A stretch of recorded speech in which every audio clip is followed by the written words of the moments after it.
Your Excellency, Madam President of the General Assembly, distinguished heads of state and government, Excellencies, ladies and gentlemen. Our world is suffering from a bad case of trust deficit disorder. People are feeling troubled and insecure, and trust is at a breaking point. Trust in national institutions, trust among states, trust in the rules-based global order. Within countries, people are losing faith in political establishments. Polarization is on the rise and populism is on the march. Among countries, cooperation is less certain and more difficult, and divisions in our Security Council are stark. Trust in global governance is also fragile, as 21st century challenges outpace 20th century institutions and mindsets. We have never had a true system of global governance, and much less a fully democratic one. But still, across many decades, we established solid foundations for international cooperation.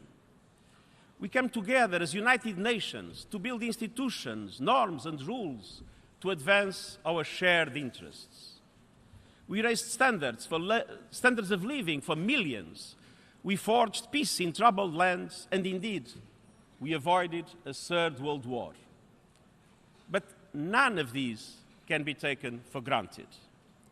Today, world order is increasingly chaotic, power relations are less clear, and universal values are being eroded, democratic principles are under siege, and rule of law is being undermined.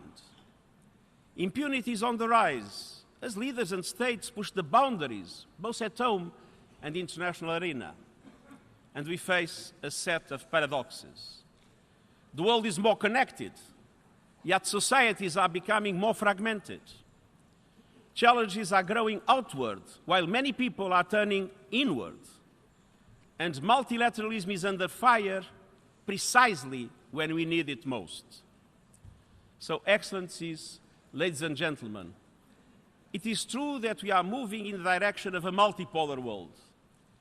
But multipolarity will not in itself guarantee peace or solve global problems. A century ago, Europe was multipolar. A balance of power was deemed sufficient to keep rivals in check. It was not. Without strong multilateral frameworks for European-wide cooperation and problem-solving, the result was a grievous world war. And today, with shifts in the balance of power, the risk of confrontation may increase. In assessing the Peloponnesian War in ancient Greece, Thucydides said, and I quote, "It was the rise of Athens and the fear that this instilled in Sparta that made war inevitable." This is what the political scientist Graham Allison calls the Thucydides trap.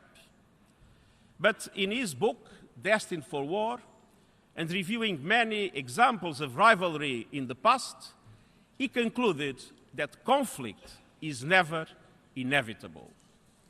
Indeed, with leadership committed to strategic cooperation and to managing competing interests, we can avoid war and steer the world onto a safer path.